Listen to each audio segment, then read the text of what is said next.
I should have known the moment I stepped into that glittering hall that nothing good would come from the day. 40-plus guests filled the private dining room, crystal chandeliers, white roses, champagne towers, and that thick atmosphere of curated perfection that wealthy families love to drape themselves in. It was my granddaughter Ava's engagement brunch, an event she'd been planning with more enthusiasm than she ever showed toward anything that didn't involve an audience. I clutched the small velvet-wrapped box in my hands, a sentimental heirloom I'd crafted myself, something meant to carry meaning, not price tags. I'd spent weeks working on it late into the night, polishing the hand-carved lid, working through the tremor in my hands, sanding until the grain was smooth enough for her future children to touch someday. It was a tiny locket box, engraved with patterns her grandfather once designed. Something personal, something real. When gift time came, they stacked presents like offerings at an altar, designer bags, diamond earrings, a gold-plated watch from her fiancé's parents. Every gift was followed by applause, the kind reserved for luxury, not love. Then Ava's eyes slid toward the little box in my hand. "You can go next, Grandma," she said, the corners of her lips lifting politely, but her eyes already dismissing whatever I was about to give. I stepped forward, offering the gift with a smile I had practiced in the mirror that morning, because I wanted, desperately, for this moment to matter. For her to remember the woman who once rocked her to sleep, who baked her first birthday cake, who kept every Mother's Day card she ever made. She tore the wrapping with quick, careless flicks. The room leaned in, waiting. A beat. A pause. Then, her voice rang out, loud enough to slice through the soft music. "Is this all you could afford, Grandma?" The words slapped harder than any physical blow. Laughter bubbled immediately, sharp, glittering, vicious. The future in-laws covered their mouths, whispering. The bridesmaids giggled behind champagne flutes. Her fiancé smirked as though my gift were a punchline he'd been waiting for. And my son, my only child, he lowered his eyes and said nothing, as if silence could shield him from the shame he should have felt burning through his spine. Ava held the heirloom between two fingers, as though afraid it might stain her expensive dress. "This is cute," she said, her tone dripping with the kind of condescension only people who've never known struggle can perfect. "But Grandma, we're not really doing rustic handmade things anymore. We have a theme. More laughter. More humiliation." I stood there, surrounded by people who claimed to be family, feeling the heat rise in my face. My heart thudded painfully in my chest, not from age, but from the realization that something between us had broken long before this moment. Still, I smiled. A small, steady smile that none of them understood. Because while they were laughing, something inside me began to shift, quietly, slowly, but unmistakably. And when Ava dropped my heirloom back into the gift pile with a careless flick, as if discarding a receipt, I knew exactly what I needed to do. I stepped back, smoothing the front of my dress. Then, softly, so softly no one noticed the tremble beneath the calm, I said the words that would change everything. I smiled, but the next morning, I did something that changed everything. They didn't know the estate, the sprawling property my granddaughter had been dreaming of walking down the aisle in, the estate she'd already bragged about to the press, the estate she'd printed on her wedding invitations, belonged entirely to me. They didn't know that while they laughed, I was making a decision they would never recover from. By sunrise, the estate wouldn't be theirs to claim. Not for a wedding. Not for a photograph. Not for anything. They laughed at my gift. So I took the one thing they valued most. And that was only the beginning. I didn't make things because I had time to spare. I made them because time was all I had left to give. For 3 weeks I worked at the kitchen table while the house slept. My hands, stiff and complaining from years of arthritis, moved slowly, deliberately, each tiny cut and curve a small victory. The lamp cast a pool of gold over the grain of the wood as I sanded the lid until it felt like skin under my fingertips. I threaded the tiny brass hinge with a needle that seemed twice my age and traced the initials my husband had carved decades ago into the underside of the lid. James used to joke that the initials would outlast us both. He was right about that. I wanted the box to carry the weight of more than a price tag. I wanted it to carry memories. People think the things we make in our later years are quaint, little tokens traded for patience rather than worth. They don't know the small economies of a long marriage, the dinner skipped to pay a mortgage, the overtime at the shipyard so we could afford a room with a view, the summers we spent fixing the house so the children would have a place to come home to. James and I saved for years to buy the estate on Windermere Point, a stubborn gray house hugged by beach grass and sea-salted air. It was where he taught our son to fish and where he read poetry to me in the evenings.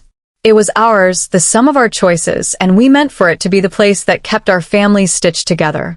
Inside the velvet box, I'd carved a tiny compartment, deliberate, hidden, the kind of secret you place where only careful hands will find it. I'd tucked inside a folded note from James, a scrap of his handwriting that still trembled with his humor and his love. On the outside of that scrap, he'd written one simple thing: for the family that knows how to keep treasure. It wasn't valuable in the market sense. It was everything in the sense that mattered to me. I thought about the first time I took Ava, my granddaughter, down to the beach at Windermere. She was 3, her hair a tangle of salt and curls, and she collected shells with frightening seriousness, placing them in a shoebox like a curator. "Look, Grandma," she said, presenting a cracked shell as if it were the crown jewel. I had knelt beside her and told her how each imperfection made things beautiful. That memory is why I carved patterns on the lid, little waves, a suggestion of tide marks, so she'd remember that beauty lists itself in flaws and patience. I finished the locket box late on a Friday. I wrapped it in paper that smelled faintly of the stationery shop where Ava once worked during college. I chose the paper because it tied past to present, because small threads can stitch decades together in a way no bank statement ever can. When I laid my head down that night, the ache in my joints was nothing compared to the glow in my chest. I had given something of myself, time, thought, endurance. That is a currency many of them could not buy. Still, I did not expect that something so quietly personal would be measured at the scale of a favor or a trinket. I had forgotten, perhaps foolishly, how quickly generosity is reduced to spectacle in the presence of those who measure life in brand names. On the morning of the brunch, as I slipped into my coat, Thomas, my youngest, a considerate thing with a camera around his neck, pressed a small invitation into my hand. "It's beautiful, Grandma," he said. He always noticed the small things. The invitation was thick, cream paper, calligraphy like an old movie. At the bottom, in tiny letters, it named the venue: Windermere Estate, Ceremony and Reception. I felt a small, private lift in the chest at seeing the estate's name printed like that. Little did I know how quickly that lift would curdle. I paused at the bedroom window and looked out across the city for a moment. I could see, in the distance, the memory of Windermere. The porch swing my husband made, the gulls that played like bright punctuation above the cliffs.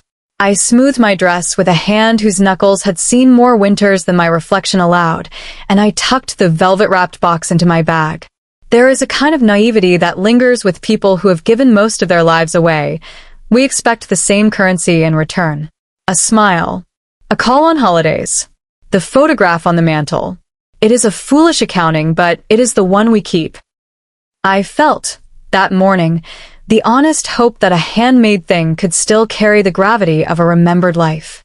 I locked the door behind me without knowing that, beneath the polite clinking of glasses and curated smiles, there were ledger entries and whispered plans that treated my home, my past, and my future as line items. I could not yet imagine how the two worlds, the world of small, private gifts and the world of public spectacle, would collide. I only knew one simple truth as I walked toward the car. I had given something real. I had invested a part of myself that could not be repurchased.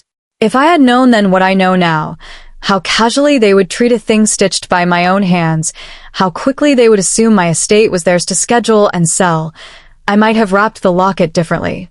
But even in my uncertainty, I felt no shame in what I'd made. I only felt a soft, gathering conviction that the life I'd built would not be mindlessly auctioned for someone else's Instagram. And so I stepped into the day, unaware the laughter was already waiting. The first sign came before I even stepped inside. The valet glanced at me, then at the car, a modest sedan in a glittering sea of European luxury, and his expression tightened with the polite discomfort people reserve for things that don't match their expectations. He handed me the ticket wordlessly, already looking past me toward the next Audi pulling in behind. Inside the building, the lobby buzzed with chatter from guests dressed in designer pastels and tailored suits. The engagement brunch was being held in one of the private rooftop halls. Glass walls, sweeping views, and chandeliers shaped like falling raindrops. It looked like a place that tried very hard to pretend the rest of the world didn't exist. I walked toward the check-in table, smiling at the young woman behind it. She glanced down at her list, then back up at me with a hesitant wrinkle in her brow. "Name, please?" she asked, already suspicious. "Evelyn Hart," I replied, smoothing my coat. "I'm Ava's grandmother." She scanned the list again, lips pressing together. "I don't see your name here." I swallowed lightly. Her father must have forgotten to add me. "It happens." Her smile was tight. One moment. She waved to security.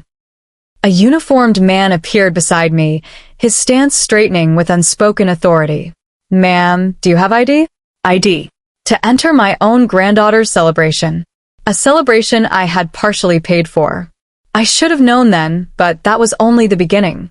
I handed over my driver's license, pretending not to feel the sting. The security guard studied it carefully, more carefully than necessary, before nodding and allowing me through with a polite but firm, "Enjoy your afternoon." "Enjoy. Yes." That was the plan. As I rode the elevator up to the rooftop hall, soft music played overhead, violins, delicate and expensive sounding. But the sting lingered. I tried to brush it off, tried to tell myself it was a simple clerical error. But deep down, something trembled. When the elevator door slid open, the room came into view, a shining display of wealth and curated perfection. White silk linens, imported flowers, champagne towers stacked like pyramids meant for royalty. Guests glided across the room in careful, camera-ready movements. No one looked real. Everyone looked rehearsed. I spotted my son, Marcus, near the stage, speaking with Ava's future in-laws, Baron and Celeste Davenport, a couple who had perfected the art of looking impressed by nothing. Marcus saw me, and for a moment, relief washed through me. But his smile faltered, just a fraction, before he forced it wider and waved me over. "Mother," he said, giving me the kind of hug that touches neither heart nor shoulder. "You made it." "Of course," I replied. I wouldn't miss Ava's celebration. Celeste Davenport looked me over, her eyes grazing my dress, my shoes, my hair, as though appraising whether I fit the aesthetic of her son's future family. "Oh," she said mildly, "how quaint." Quaint. A word people use when they want to insult you without sounding impolite. Baron Davenport nodded with a terse smile. "Glad you could join us, Evelyn." His tone suggested he was being generous by acknowledging me at all. My son placed his hand on my elbow, guiding me toward a table. "We've already started with photos and drinks. You can sit over here," he said, gesturing toward a small table tucked near the wall, far from the main group. The kind of table reserved for distant relatives, or hired help, or those who didn't matter. I paused, surprised. "I thought I'd sit with the family." Marcus cleared his throat. "It's just easier this way. For flow." For flow. My presence disrupted the room's flow. Before I could respond, Ava herself appeared at the staircase, radiant in a champagne-colored dress, photographers trailing her like obedient shadows. She air-kissed her future mother-in-law, hugged her bridesmaids, and smiled for cameras with the precision of a politician. When her gaze finally landed on me, something flickered across her face, not warmth. Recognition, perhaps. Obligation, definitely. She approached, careful not to wrinkle her dress. "Grandma, you made it," she said brightly, but her eyes darted past me almost immediately, already bored. I opened my mouth to respond, but a bridesmaid interrupted.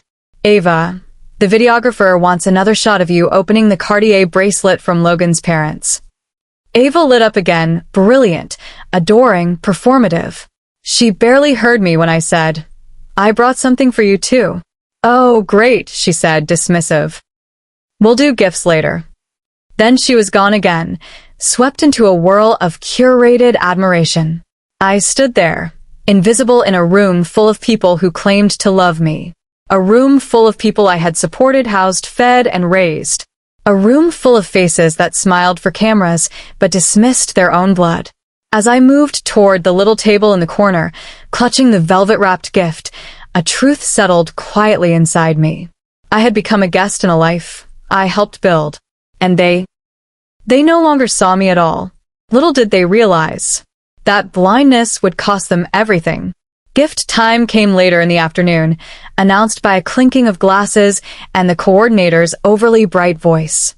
Guests gathered near the front of the hall where a small stage had been arranged for Ava and her fiancé, Liam.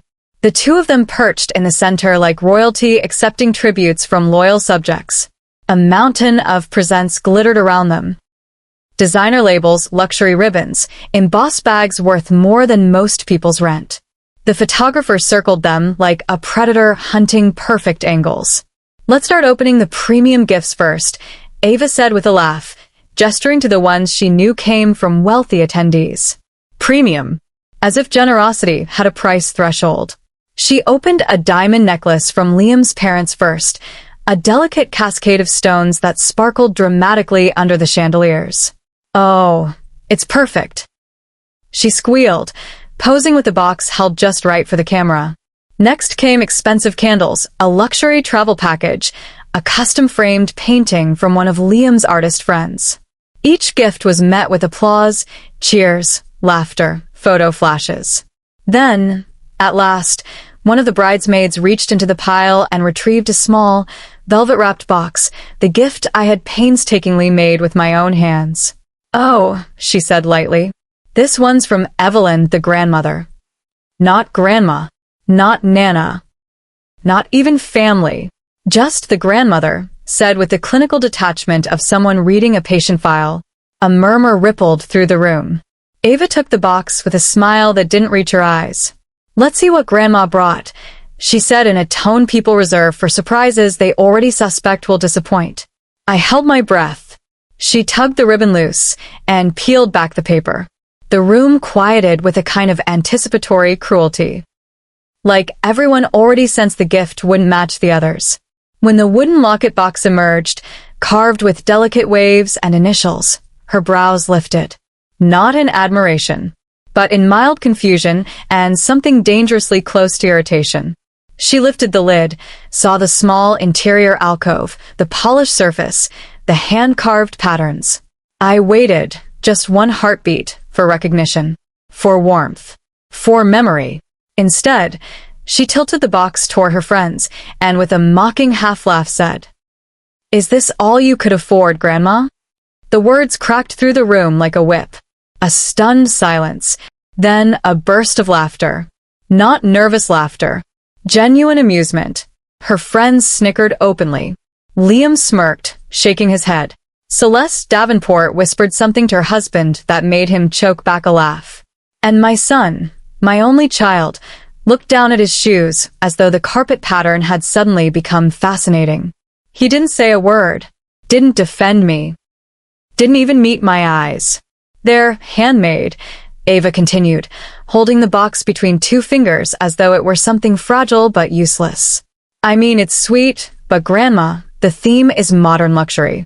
This is kind of rustic. Another wave of laughter. My cheeks burned. My throat tightened. But I stood still, silent, steady. Ava handed the box to Liam with a careless shrug. Babe, maybe we can use it as a prop for the memory table? Or, put the guest mints in it. More giggles. They held my gift like it was diseased. I would later tell myself. Then came the laughter. Loud, sharp, a slap disguised as a smile. Someone whispered near me. She probably made it because she couldn't afford something real. And that That was the moment the terror inside me deepened. A small rupture that had begun years ago, now split clean through. Ava handed the box to a coordinator without looking. "Just put it with the smaller things," she said, her voice dismissive, already reaching for the next luxury bag. Smaller things. Filed away like an afterthought. The photographer didn't even take a picture of her holding my gift.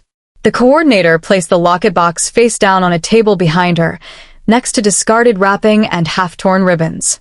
I watched it lying there, abandoned, my husband's initials facing the tablecloth as though what we built meant nothing. I swallowed hard. I steadied myself. I forced a smile, one so thin it could barely hold its shape. Inside, something crumbled, but something else sharpened. Something cold. Something clear. Something final. As they moved on to the next gift, a platinum watch that earned rounds of applause, I stepped quietly toward the back of the room, my heart thudding with a new rhythm. A rhythm that sounded a lot like resolve. I said nothing, did nothing, but inside, I sealed a decision. A decision they would never see coming. That was the moment. Precisely when the room erupted in laughter at the cost of my dignity, that I knew.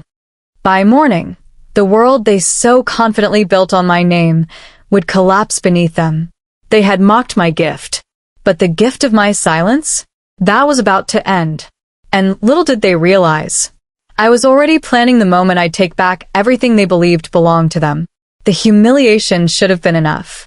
A normal person might have cried, gone home, and convinced herself it wasn't as bad as it felt. But I'd lived too long, seen too much, to ignore that nagging weight in my chest. The one that whispered, this wasn't an accident. This wasn't a slip of the tongue. This was a pattern. When I returned home from the brunch, the silence of my house felt deafening, almost accusatory. I set my purse down, unwrapped the shawl from my shoulders, and reached for a glass of water. My hands still trembled. From humiliation? From anger? I didn't know. I turned on my laptop to distract myself, but the moment my email loaded, my breath caught. There were 6 new messages, all from Ava, all time-stamped during the brunch. The first subject line read, "Grandma, we need signatures ASAP." I clicked. Inside were attached contracts, venue arrangements, catering requests, decor blueprints, all addressed to me. At first, I didn't understand. Why were these documents coming to me now? Then the second email subject hit me like a fist. Please approve the renovations for the wedding theme. Renovations? On my property? I opened it. Diagrams filled the screen. Furniture removal. Garden restructuring. Outdoor tent installation requiring drilled mounts into the century-old stone patio. Even the beloved willow tree, planted the year Ava was born, was labeled. My throat tightened. Then email 3. We already started preliminary bookings assuming you'd cover it. And email 4. The designer says the estate needs to look more elevated and modern, you understand. Designer? Estate? My estate. My home.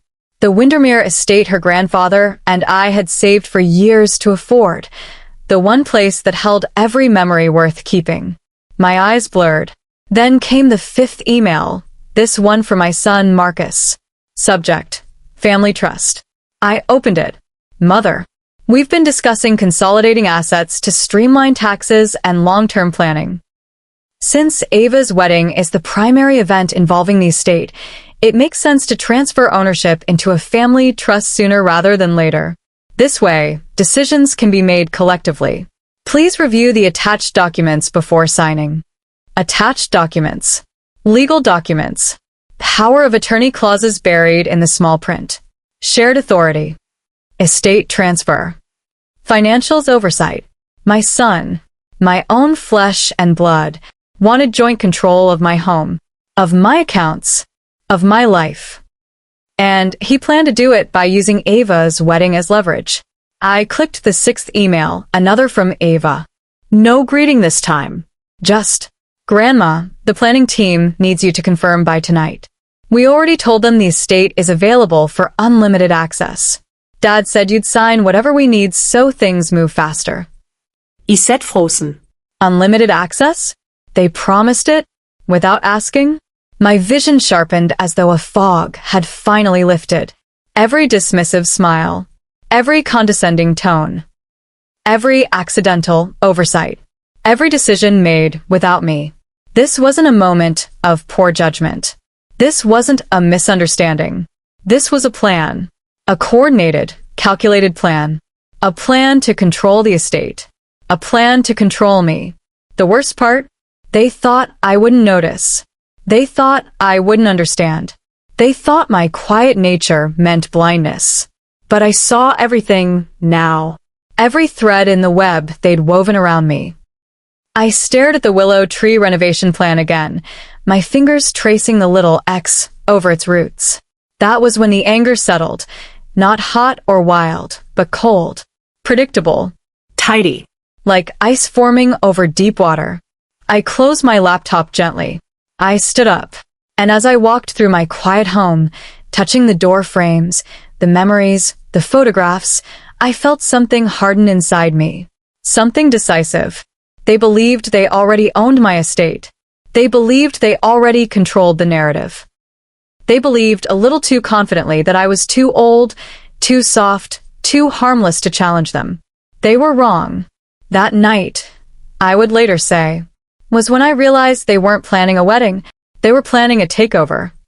And with one calm breath, looking out at the moonlit estate grounds, I made a silent promise. If they wanted control, I would give them something far different. Tomorrow, the tide would turn.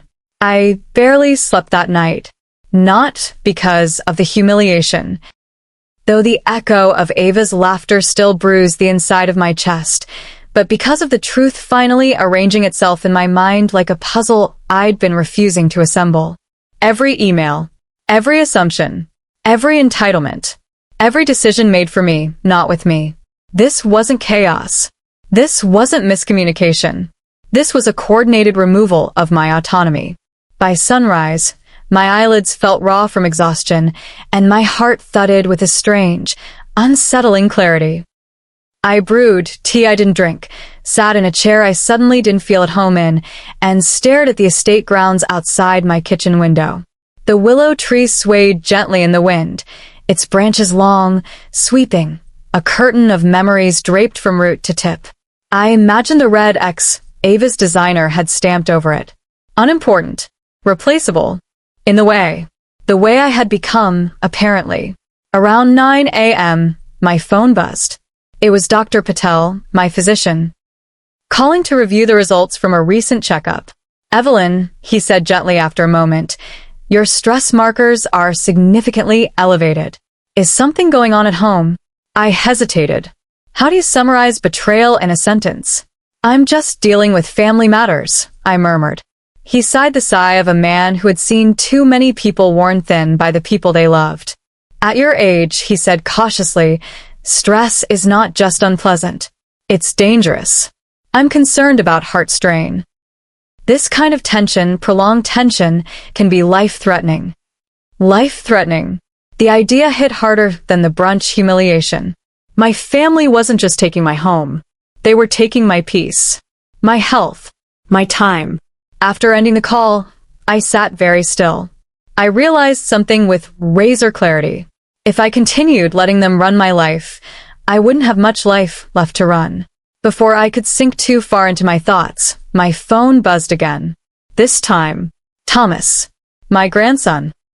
The only one who still looked at me with the same sincerity he had at age 5. Grandma, he said the moment I answered, please tell me you're okay. You left the brunch so fast.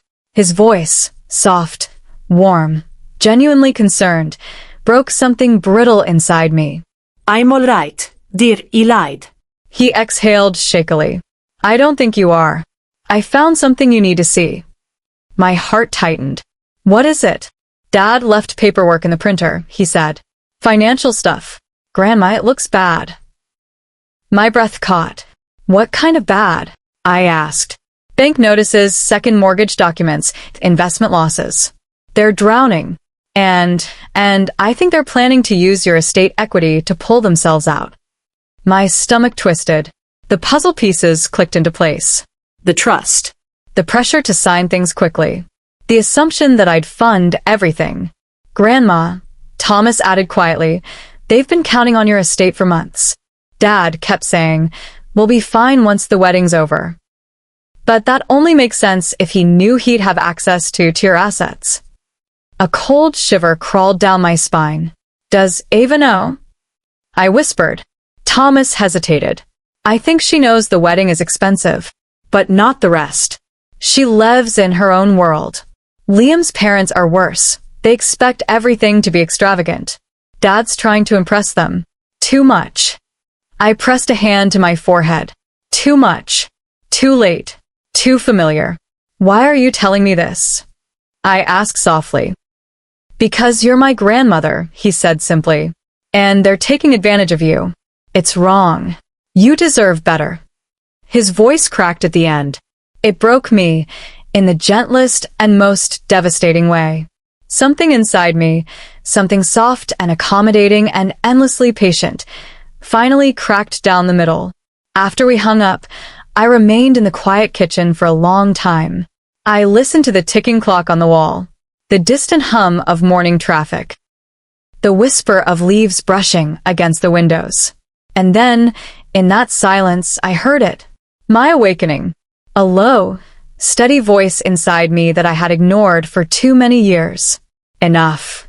Enough being used. Enough being dismissed. Enough being assumed weak. Enough giving without receiving respect. Enough being the family's safety net while they shredded the hammock beneath my feet. I stood slowly. No trembling. No doubt. Just clarity. I walked to the mantel and picked up the photograph of James and me on the estate porch the year it was built. He smiled in that quiet, knowing way he had, like he already saw the future and believed I could survive it. James, I whispered, I think it's time. Time to stop living as background to their story. Time to reclaim the home we built. Time to show them they were wrong. About me, about my strength, about my silence. They thought I was fragile. They mistook grace for weakness. They mistook kindness for permission. But the woman they were about to face? She was done asking for respect. And she had just realized how much power she still held. Tomorrow, I would no longer be their afterthought. Tomorrow, I would remind them whose name was written on the deed. And the first step toward that truth was to stop reacting and begin planning. There's a kind of silence that precedes storms, not chaotic, not loud, but intentional. A gathering, a steadying, a quiet inhale before the world shifts. That was the silence inside me the next morning. I woke not with heaviness, but with clarity so sharp it almost frightened me. I moved through my home with deliberate calm, opened the curtains, folded the blankets, watered the plants, while my mind clicked into place like clockwork gears finally aligned. Yesterday, I had been humiliated. Today, I would become untouchable. By 9 a.m., I had dressed in the navy blue suit that James always said made me look like a woman who knows exactly where she's going. I brushed my hair back, put on a pearl necklace, and looked in the mirror. For the first time in a long time, I saw a woman capable of choosing herself. The first call I made was to an old friend, Marcus Cooper, an estate attorney James once trusted with everything from insurance claims to property disputes. He answered on the third ring. Evelyn, it's been a while. Yes, I said softly. And I need your help. His tone sharpened immediately. What's going on? I told him everything. Not the humiliation. That part would only distract. But the emails. The trust documents. The planned renovations to my estate without my knowledge. The financial dependency lurking beneath my son's decisions. There was a long pause. Then he said the words that confirmed everything I suspected. Evelyn, they're positioning themselves to take control. My fingers tightened around the phone. And you, he continued, need to protect yourself before they push this any further. When can we meet? I asked. He didn't hesitate. Come to my office in an hour. Marcus's office sat in a quiet brick building downtown. Nothing flashy, nothing modern, just trustworthy. He looked older than I remembered, but his eyes were just as sharp. Once we sat down, he folded his hands and said, "Let me ask you something important, Evelyn. Do you want a temporary fix or a definitive solution?" That sentence settled into me like a stone dropped into still water. A definitive solution. I met his gaze. "I'm done with temporary." He nodded. "Then we have several options." And he laid them out. Strengthen all legal protections. Add layers of security to my accounts. Remove any shared access. Protect assets under my sole authority. Draft a cease and desist against unauthorized renovations or planning at the estate. Preemptively document my mental competency to prevent any attempt to claim I was not fit to manage my own property. And the most decisive option, sell the estate. My breath caught, not because it frightened me, but because it felt right. Ava believed Windermere Estate was already hers in spirit. Marcus believed it was already earmarked for family use. Liam's parents had boasted about the prestige of having the ceremony on historic private property. They had built an entire future on something that did not belong to them. Selling it would be devastating, unthinkable, unavoidable. Marcus leaned forward. If you sell it privately and quietly, you maintain full control. No one can stop you. No one has legal leverage over this property. Not your son. Not your granddaughter. Not the fiancé. Not the wedding planners. His words felt like oxygen. And if I decide to sell, I said slowly, how quickly could it happen? With the right agent? Weeks. If the buyer is motivated, days. Days. Ava's wedding was 3 months away. Her invitations had gone out. The estate's image was on her website, her bridal shower theme, her social media posts. She had woven my property into every fiber of her future. And she had never, not once, asked me if she could. Marcus watched my expression shift. "Evelyn," he said quietly, "you don't owe them that house. You don't owe them your future. And you certainly don't owe them control over your life." His words slipped into the cracks of all the places I'd been hurt, and something inside me locked into place. "Draw up the protections," I said. "All of them." He smiled subtly. "I'll start now." The second call I made was to a discreet real estate agent, a woman named Nadine Maxwell, recommended by Marcus specifically for clients needing privacy and speed. Her voice was crisp and efficient. "You want a private listing for Windermere Estate?" "Yes," I said. She didn't gasp or gush or ask why. "Which is what I needed." "I can be at the property by 4 p.m. today," she said. "Bring any personal items you want removed before showings. We'll handle the photographs tomorrow." Showings. Buyers.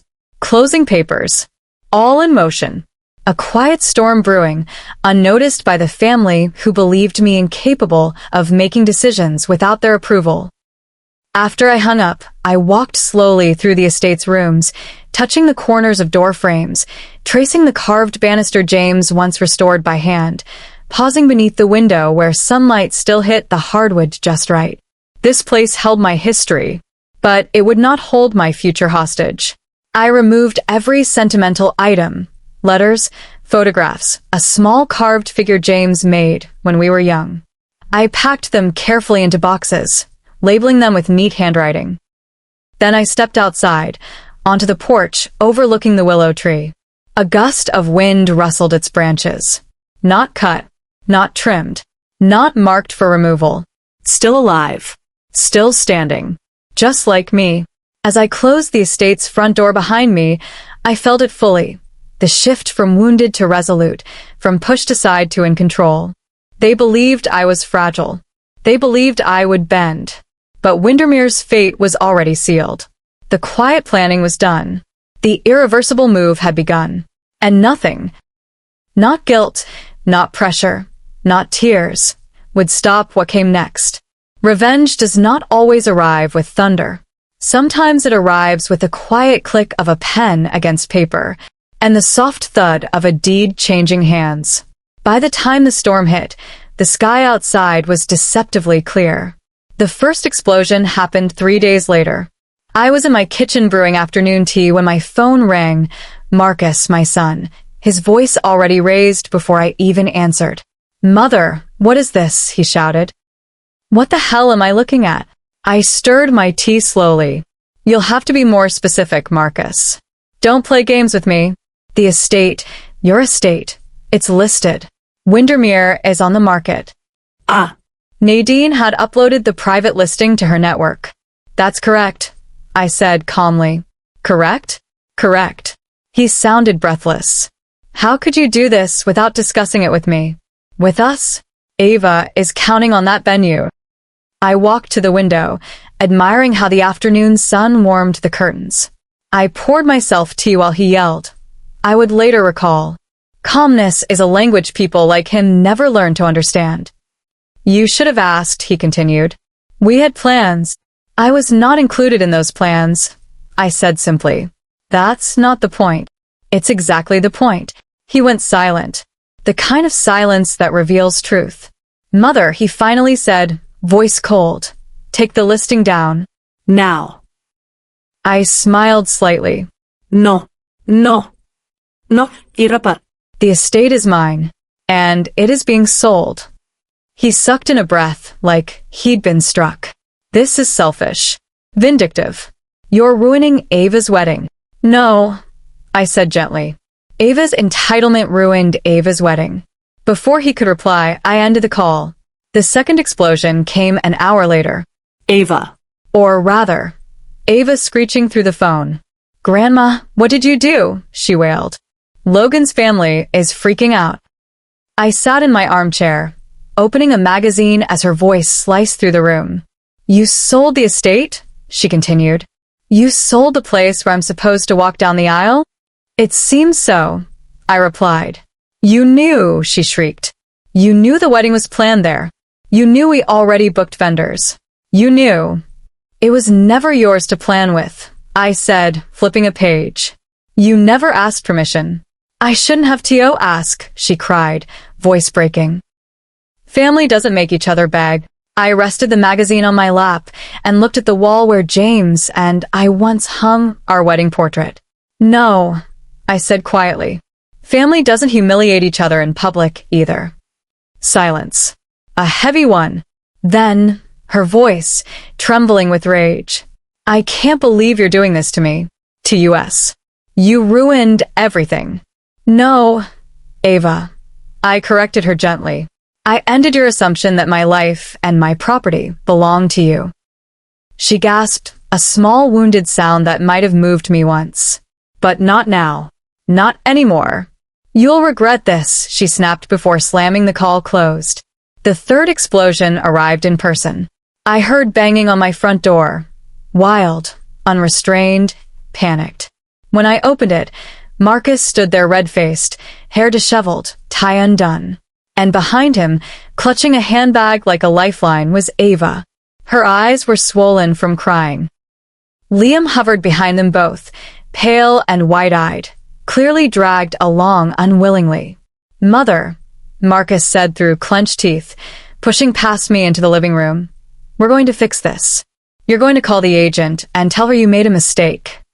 I shut the door calmly and remained standing. No. He spun toward me. Stop saying that. Ava stepped forward, tears spilling again. Grandma, please, she whispered. I already announced the wedding location.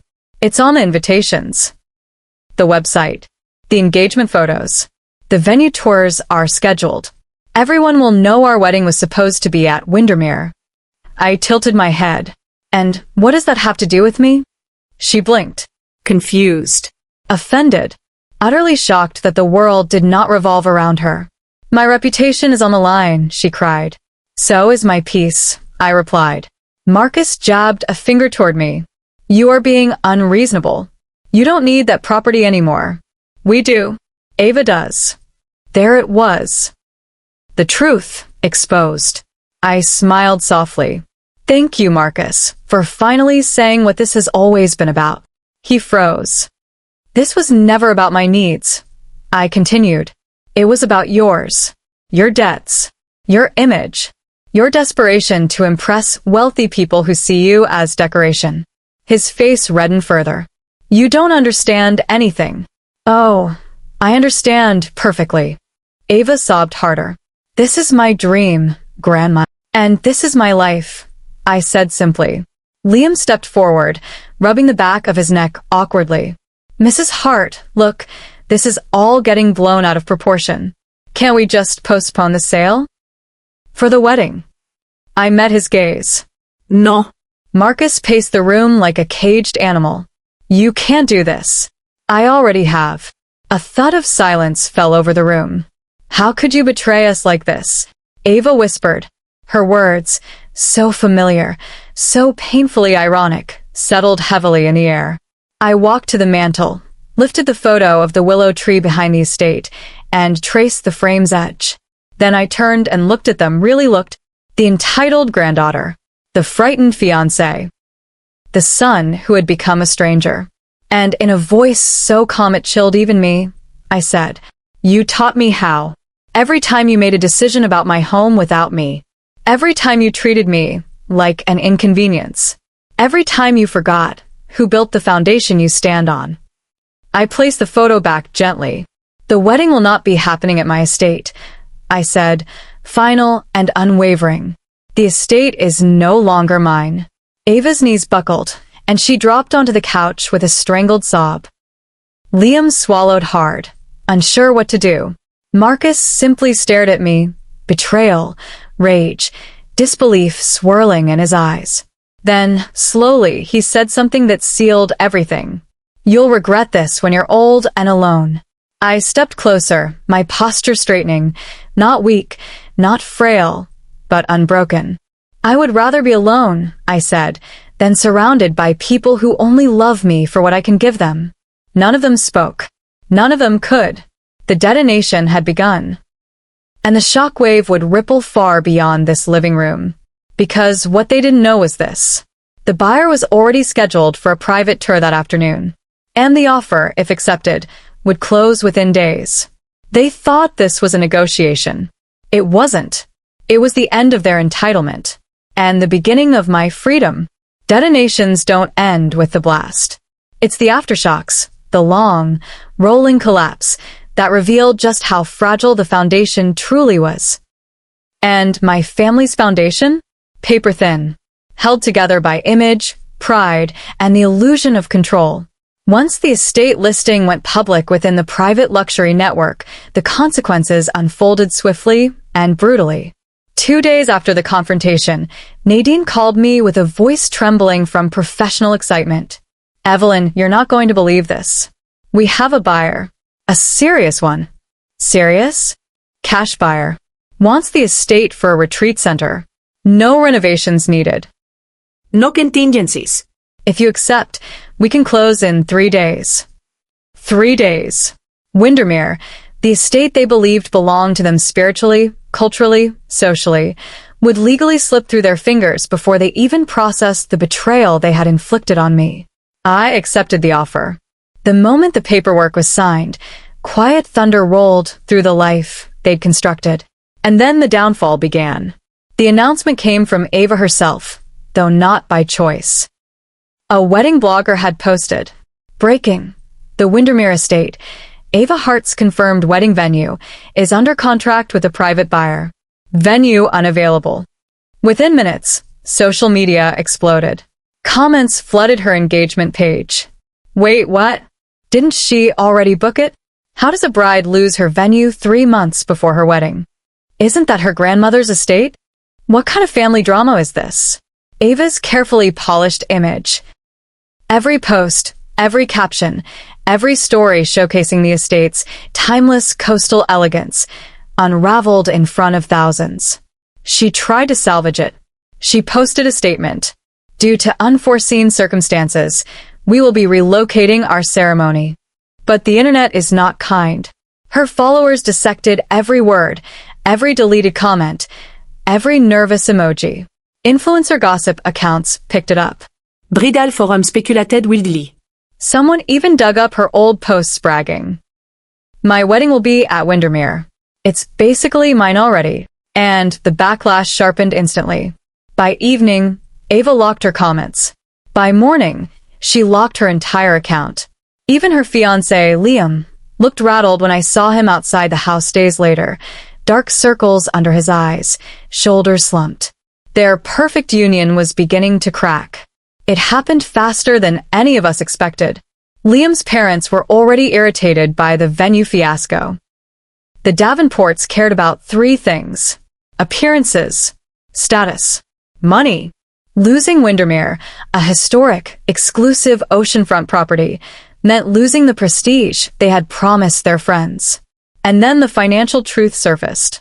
Someone, likely one of Liam's relatives, discovered that Ava's father was drowning in debt with unpaid business loans and delinquent accounts. The Davenports were horrified. Ava showed up at my door 2 nights later, mascara streaked, dress wrinkled, heels dangling from her fingers. "Grandma," she whispered, voice shaking. He called off the engagement. I said nothing. There was nothing to say. She crumpled onto my porch steps, sobbing. "He said we're unstable, that my family is unreliable, that we brought unnecessary drama." She covered her face. "He said marrying me would be a liability." Liability. The same label they had unconsciously stamped onto me. It seemed poetic that the world they built, on image, status, and selfish expectation, had finally turned on them in the same language they used to diminish others. I brought her a glass of water, but not a touch, not a hug, not yet. The wound was still too fresh. The lesson still unfolding. Marcus's downfall was both inevitable and preventable, if only he'd chosen honesty over pride. After the engagement fiasco spread, his accounting firm received calls from concerned clients.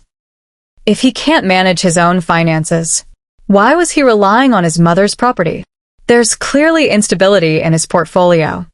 One by one, clients quietly pulled out. By the end of the week, his firm had suspended him pending a review. When he arrived at my house the following morning, he looked like a man who had aged 10 years in 3 days. His suit was wrinkled, his eyes hollow, his confidence evaporated. He didn't shout this time. He didn't push past me. He simply said, "Mom, I think I've lost everything." A strange thing happens when a person who never listened finally realizes they should have. They become small. Humbling, painfully small. "What happened?" I asked gently. "They cut my accounts. They said I mishandled personal funds. They saw the mortgage, the overdue bills, the dependency on your estate." He rubbed his face. "They think I'm incompetent." I watched him carefully. Not with spite. Not with triumph. With clarity. "You hid your struggles from me," I said. "I didn't want to disappoint you." But he did. Deeply. And now the consequences had begun to bloom. As his financial world collapsed, the pressure inside his marriage followed. His wife, Ava's mother, had never been built for stress.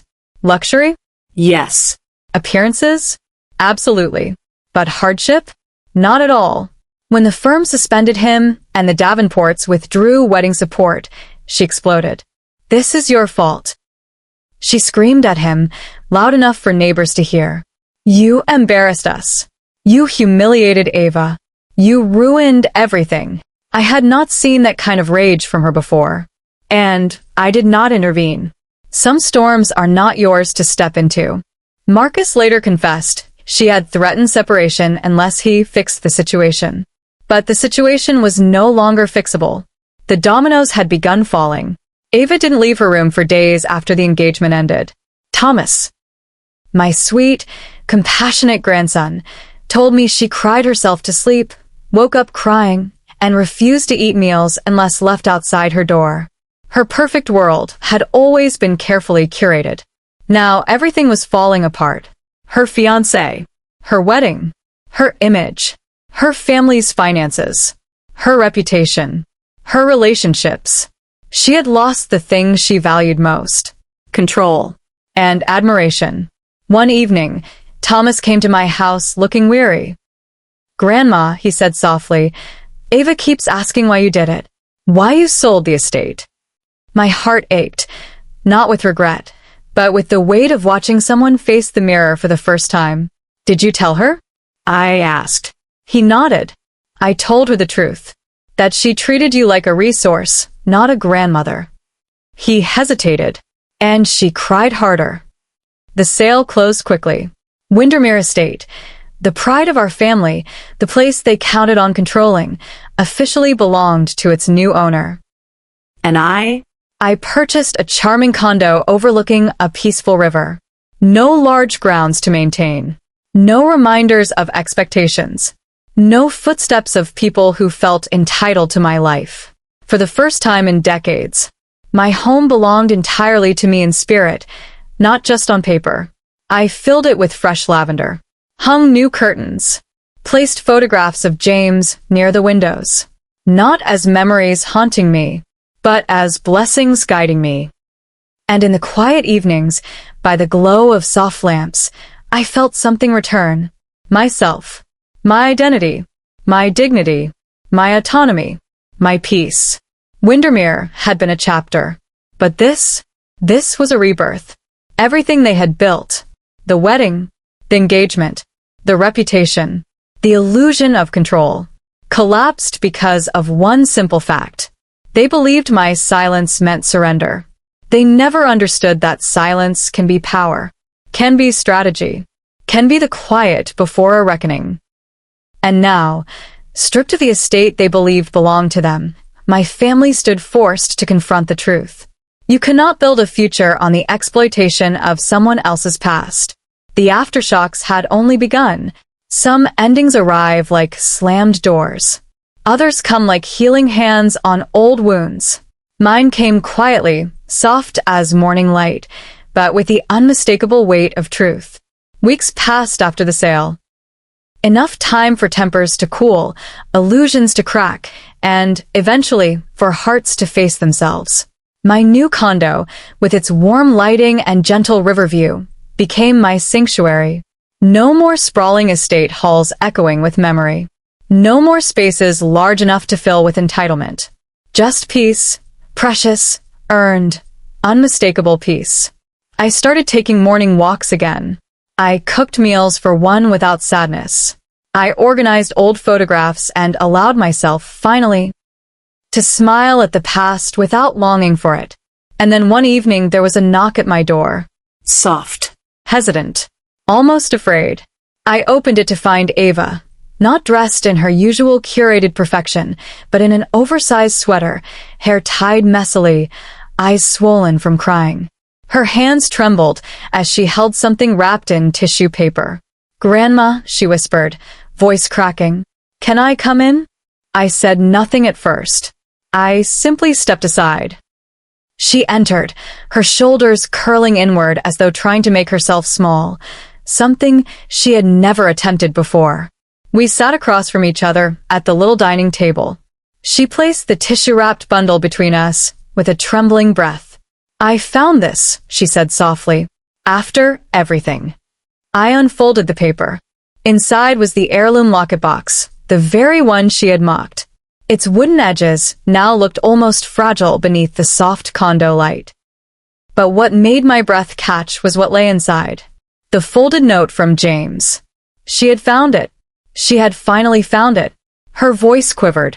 "Grandma, I didn't even see the compartment before. I didn't take the time. I didn't even look at the box long enough to notice anything except that it wasn't designer." Tears slid down her cheeks. She didn't wipe them. "I read the note," she continued. "He wrote, for the family that knows how to keep treasure." She lifted her gaze to mine, eyes raw, searching, and I realized I didn't know how. "I treated your gift like trash. I treated you like an afterthought." Her breath shuddered. "I'm so sorry."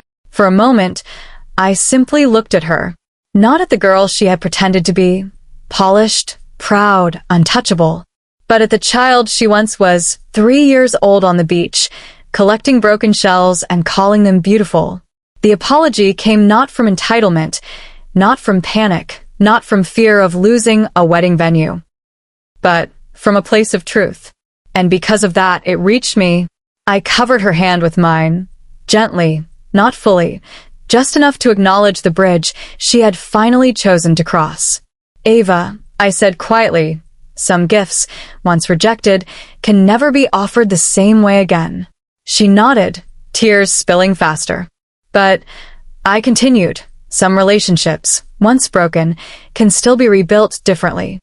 She let out a trembling exhale, relief mixing with grief. I don't expect you to forgive me quickly, she whispered. I want to try. I want to be better. I want to understand what I didn't appreciate before. For the first time in months, I believed her. Days later, Marcus came by. Not raging. Not demanding. Not assuming ownership over anything. He came with 2 hands empty and a voice stripped of pride. Mom, he said, standing in the doorway like a man unsure if he deserved entry. I failed you. Not an excuse. Not a justification. A statement. A true one. He sat down in my living room, shoulders slumped. I let the pressure get to me. I let money blind me. I tried to fix everything by controlling you because I didn't know how to fix myself. His voice shook. I'm ashamed. And I'm sorry. It wasn't perfect. It wasn't enough to erase what he had done. But it was a start. I placed a tea mug before him. Marcus, I said gently, love does not erase consequences. But consequences can teach us to love better. He nodded, eyes red. I want to make things right, he said. How do I start? By learning to treat me as your mother. I said, not your safety net. For once, he had no argument. Only gratitude. But the moment that sealed everything, the moment that closed the story's wound, came unexpectedly. I stood at the riverbank one afternoon, watching ducks glide across the water, when Thomas approached me with a little envelope. A gift, he said simply. Inside was a tiny necklace. A delicate chain holding a miniature silver key. The key from your locket box, he explained. Ava wanted you to have it this way. She said it should stay close to your heart. I swallowed against the emotion rising in my chest. The key glinted in the sunlight. Small symbolic hole. A key to the past. A key to forgiveness. A key to myself. I fastened it around my neck, fingers trembling. Thank you, I whispered. Thomas hugged me gently. You deserve peace, Grandma. I'm glad you finally claimed it. I looked out at the shimmering water, the soft breeze lifting the ends of my hair. And for the first time in a very long time, I felt it completely. Peace. Not given. Not requested. Not borrowed. Owned. I breathed in, deep and full. And in that breath, I realized something simple and profound. For the first time, I was the protagonist of my own life. Not the supporting character. Not the provider. Not the background. The woman who made a choice. Stood by it. And reclaimed her story. The estate was gone. But I was still here. Stronger. Freer. Finally whole. And the people who once took me for granted? They now saw me clearly. Not as an inconvenience. Not as a resource. But as a woman who had always held the key, not just to the estate, but to her own worth. Thanks for listening. Don't forget to subscribe and share your own story in the comments. Your voice matters.